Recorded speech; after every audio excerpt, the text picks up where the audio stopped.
Hi, Miss Higgins class. Happy April. I'm excited to keep reading Miss Piggle-Wiggle with you. We're on chapter 6, and this one is called the Heedless Breaker.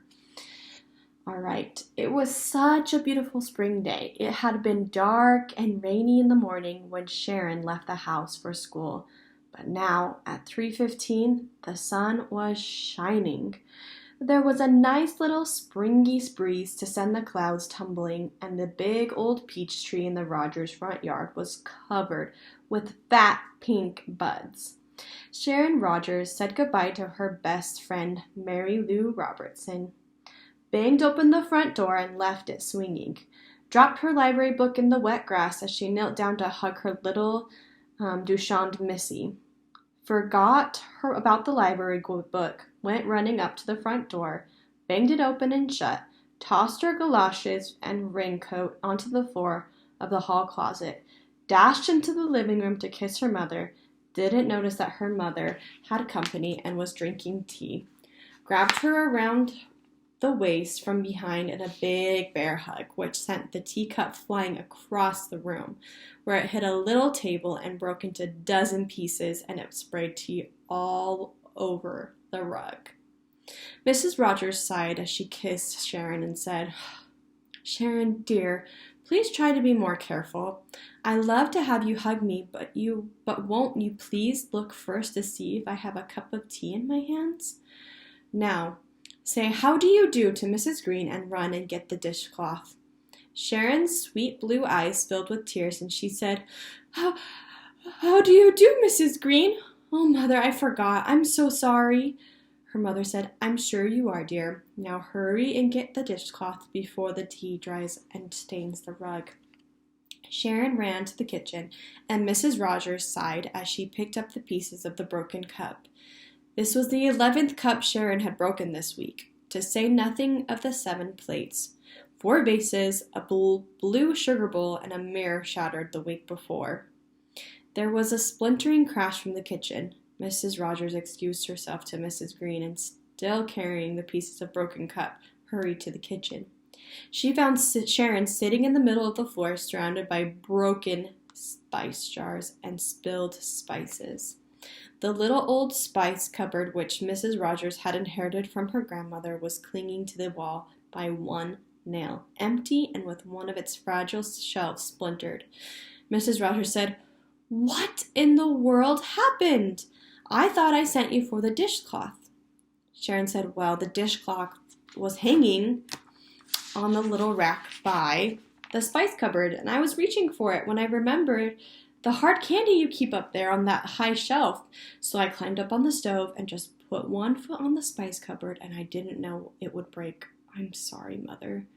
Mrs. Rogers sighed as she reached for the dishcloth still hanging on the little rack. She said, "Oh, Sharon, won't you please try to be more careful and not so heedless?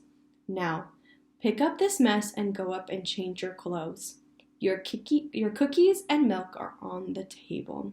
She took the dishcloth and went through the swinging door to the dining room. Sharon jumped to her feet, rushed over and grabbed the broom and began sweeping vigorously at the spilled spices, forgetting or not noticing in her heedless hurry that the largest and fullest jar of spice had been one of black pepper. Mrs. Rogers, coming through the swinging door to return the dishcloth and fill the teapot, caught a large broomful of pepper square in her face. "Ka-choo! Ka-choo! Achoo!" She sneezed as the teapot lid rattled, and Sharon continued to spread the pepper through the kitchen. "Pepper, be careful! Achoo! Achoo!" said Mrs. Rogers, rubbing her smarting eyes. Sharon stopped sweeping. "Pepper? Where?" She knelt down to look at the floor, carelessly letting go of the broom, which fell down and rapped poor Mrs. Rogers across in the instep. "Ouch!" she yelled, bending down to rub her sore foot, just as Sharon, who hadn't noticed that she had dropped the broom on her mother, grabbed a handful of pepper and, without looking, thrust it up over her shoulder and said, "Is this pepper, Mother?" Mrs. Rogers caught this handful of pepper right in the left eye. She gave a yelp of pain, rushed to the sink, and began throwing cold water on her face. Sharon instantly Instantly Sorry said, "Oh, Mother, I didn't see you. I'm terribly sorry."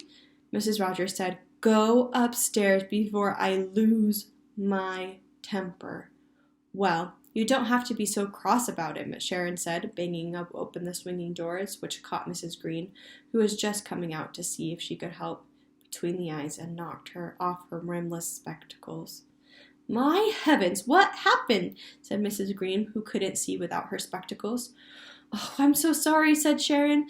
"Did I hurt you?" She stepped forward, and there was a loud crunch. "Oh," said Sharon. "Look, I've stepped on something." Mrs. Green said, "Oh no, my glasses?" And Sharon said, "Oh yes," and began to cry. Mrs. Rogers, who was still at the sink trying to wash the pepper out of her eyes, called, Sharon Rogers, could you go? Could you, right? Could you, stairs, could you, and stay, could you? Sharon went. Poor Mrs. Green knelt down and began fumbling around on the floor for the broken glasses. She was hoping that there might be one glass, or perhaps a fairly good-sized piece of one glass that she could hold up to her eye to see to go home. She found the glasses at last, so they had been ground to dust by Sharon's heel. So Mrs. Rogers, her eyes red and swollen and sneezing every 5 seconds, had to lead her friend home. Sharon, from her bedroom window, watched them grope their way along the street through the spring afternoon, and it made her cry harder than ever because they looked like two feeble old ladies who had just been to a funeral. At 6:30, Mrs. Rogers opened Sharon's door, slowly and carefully. Then, guarding himself with his arm, he said, "Dinner is ready. You may give me one kiss. Careless, Carrie. But be gentle. Try not to black my eye or break my arm." Sharon gave her daddy a hug and said, "Oh, Daddy, I didn't mean to be so careless. I didn't mean to break Mrs. Green's glasses." He said, "I know you didn't, chickadee. But that doesn't help Mrs. Green see. You must learn to move more slowly, to look before you leap. You're only 8 years old, and I'd like to keep you for another 12 or 13 years at least. But at the rate you're breaking things, I won't be able to afford it.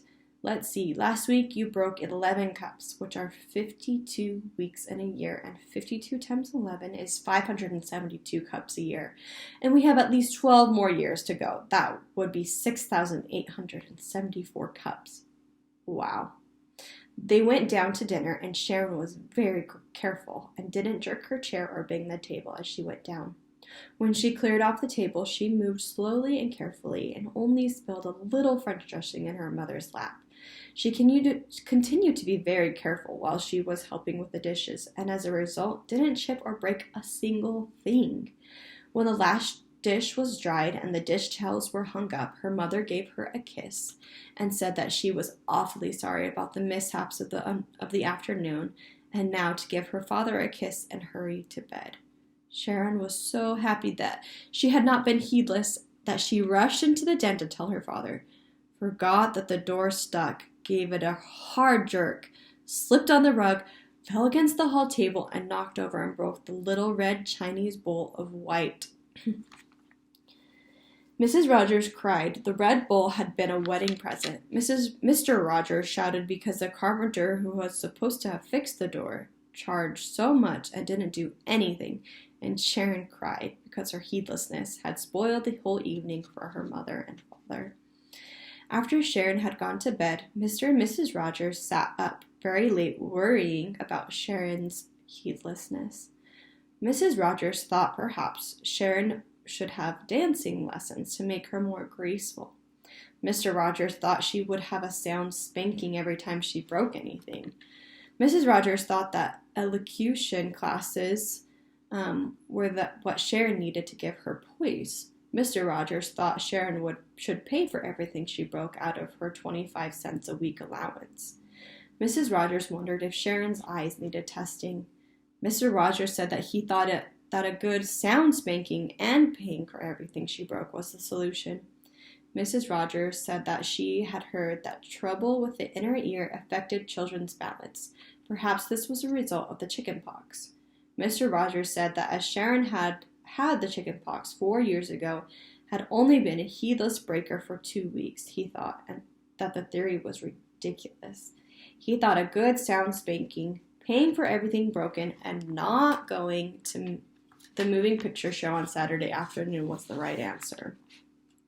Now, when he was a boy, when he broke the little buck saw, with which he had to saw great heaps of wood every single day after school, rain or snow, his father had him pay for it all himself, and he had to earn the money after he had sawed the wood. Mrs. Rogers said that she thought she would go to bed and read. Mr. Rogers said that was the trouble with Sharon. Mrs. Rogers refused to face facts. The next morning, Sharon wakened to find sunbeams in her eyes and a fat robin sitting in the tree outside her window and scolding her. Sharon said, "Oh, you darling robin, I'll get right up." She jumped out of bed and started for the window, forgetting that the night before she had been oiling her roller skates and had left them in a heap on the floor, right in the middle of the room. The poor little robin was surprised and very scared when Sharon tripped over the roller skates and came banging against the window screen so hard she bulged it way out. The robin flew away and Sharon began to cry, which was a very poor way to start a lovely spring day. Then Sharon jumped into the shower without her shower cap and got her thick brown hair soaking. Then, when she was finally dressed and ready for breakfast, she just happened to find her favorite old golf ball and gave it one bounce on the stairs, and it got away. Bounced way up high and broke off 3 of the crystals dangling on the hall chandelier. Then she sat down for breakfast, forgetting about the table leg in spite of having been told about it every single morning for the past 3 years. When her knees bit the table leg, it joggled the table and slopped the orange juice, the coffee, and the cream. Mr. and Mrs. Rogers just looked at each other. Sharon, very red in the face, began eating her cereal. When she finally left for school after shaking fountain pen ink all over the hall carpet and turning the house upside down, looking for the library book, which was finally found all wrinkled and wet down by the gate, Mr. Rogers said, "I still think a spanking, paying for everything she breaks, and not going to the movies on Saturday is the answer." Mrs. Rogers said, "If you tell me about that old buck saw which your nasty, stingy father made you pay for once again, I'll scream." Mr. Rogers said stiffly, "I had no intention of telling you about the buck saw. I was going to ask you if you had thought of calling Mrs. Piggle-Wiggle to see if she has any suggestions for curing our little Heedless breaker." Mrs. Rogers said, "Oh, Herbie, darling, of course. Mrs. Piggle-Wiggle. Why didn't I think of it? She'll be sure to know of something. Oh, you're so smart, dear." She gave Mr. Rogers a kiss, and he went beaming off to work.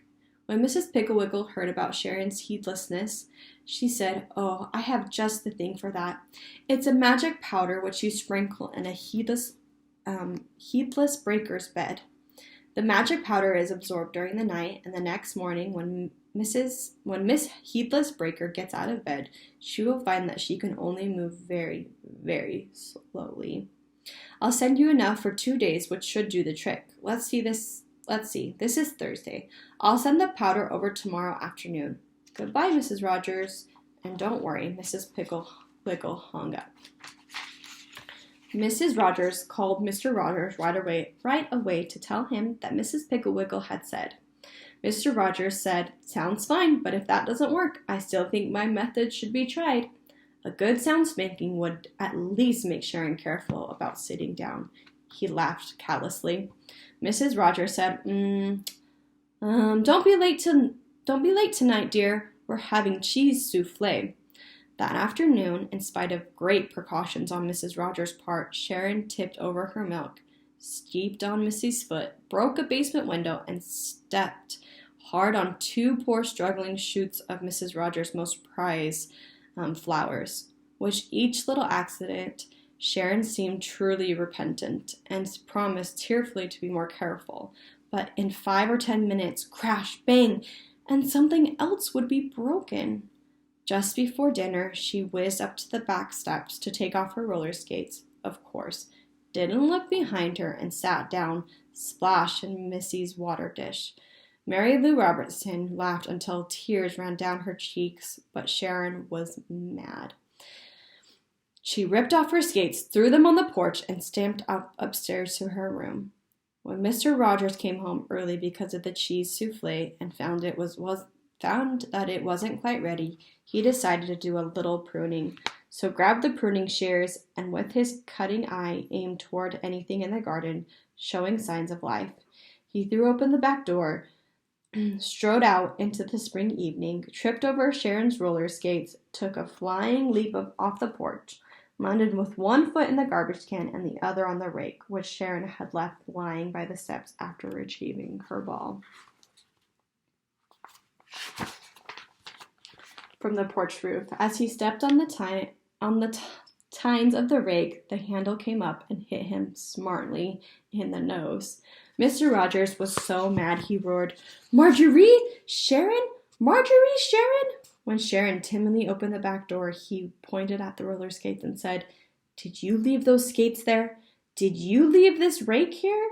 "Yes," said Sharon in a tiny little squeak of a voice. "Well," said her daddy, "your heedlessness has almost lost me my life. I am now going to give you a spanking."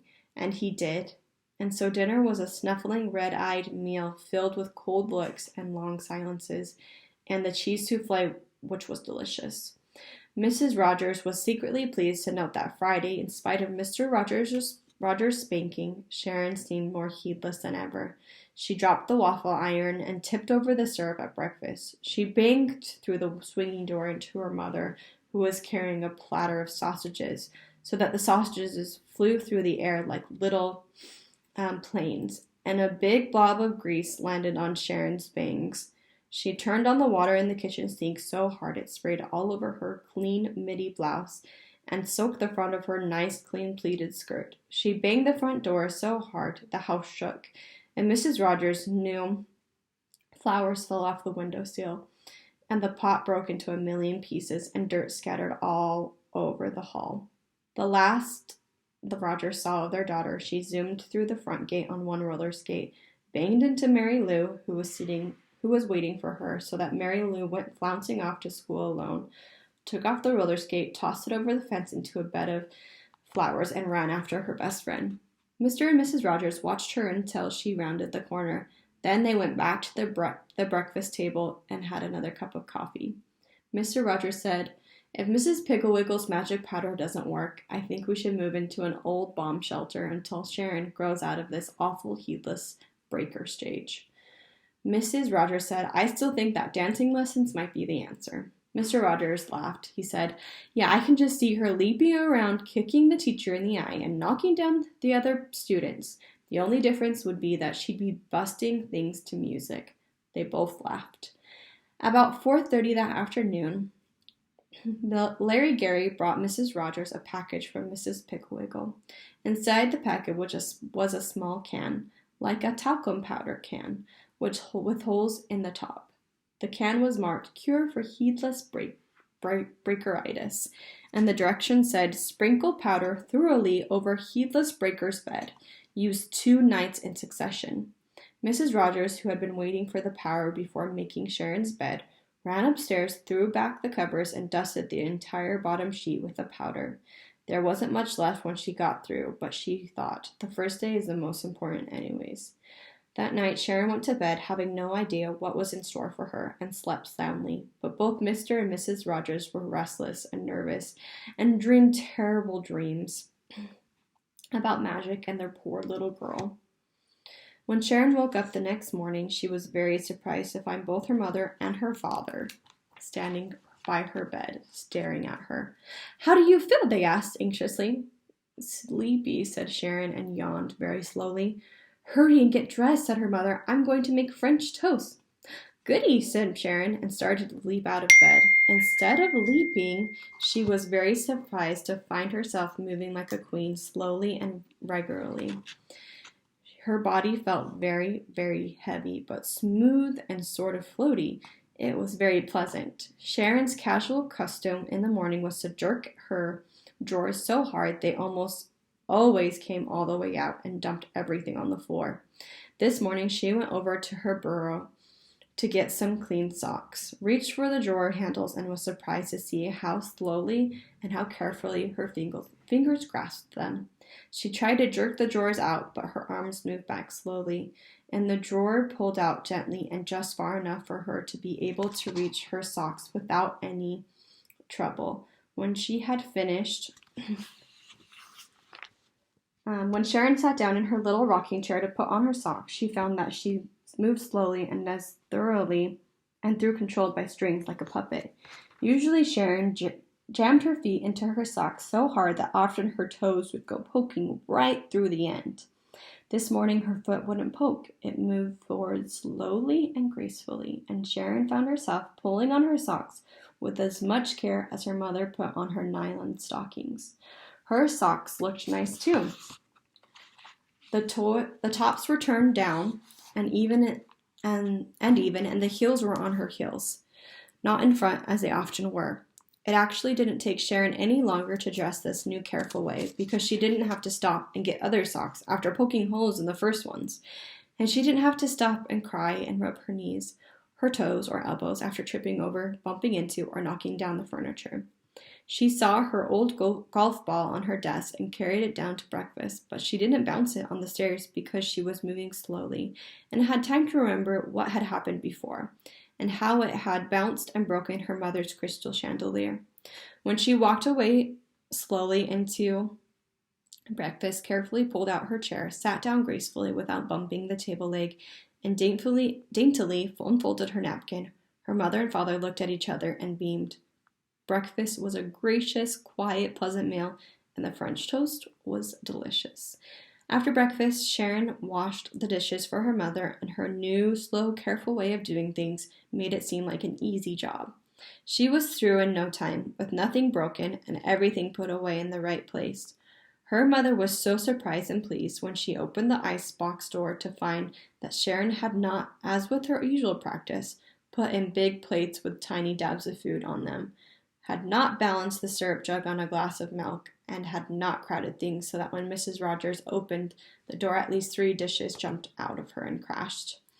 Sharon was sweeping the back porch, and Mrs. Rogers peeked out the door and watched her in amazement. Instead of standing in the middle of the porch and sweeping from side to side with big, careless sweeps, so that the dog bones, dust, crumbs, and leaves went flying in every direction, including her hair, Sharon was sweeping with little, small, careful strokes, and everything was in a neat little pile. Her mother tapped on the door and waved at her. Sharon slowly raised her head and smiled. After a while, when Mary Lou, Mary O'Toole, and Susan Gray came over to roller skate, Mrs. Rogers was terribly pleased to see that Sharon was the most graceful skater of all. Mrs. Rogers used to be afraid to watch Sharon skate because she skated like double greased lightning and banged into trees, tripped over stones, and fell flat on her face, and used to do very dangerous, heedless things like skating down a hill backwards. Now she sailed down the street on one foot, as airy and graceful as a leaf.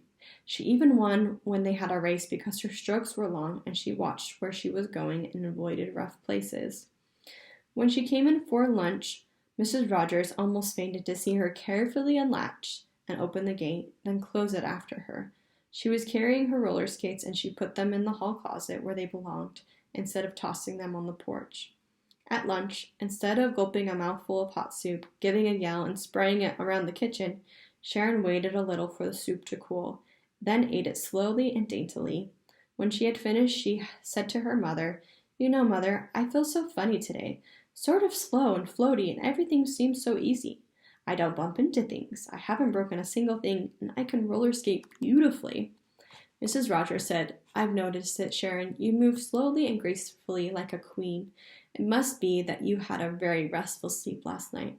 Sharon said, "I think that must be it." She kissed her mother and went upstairs to change her clothes.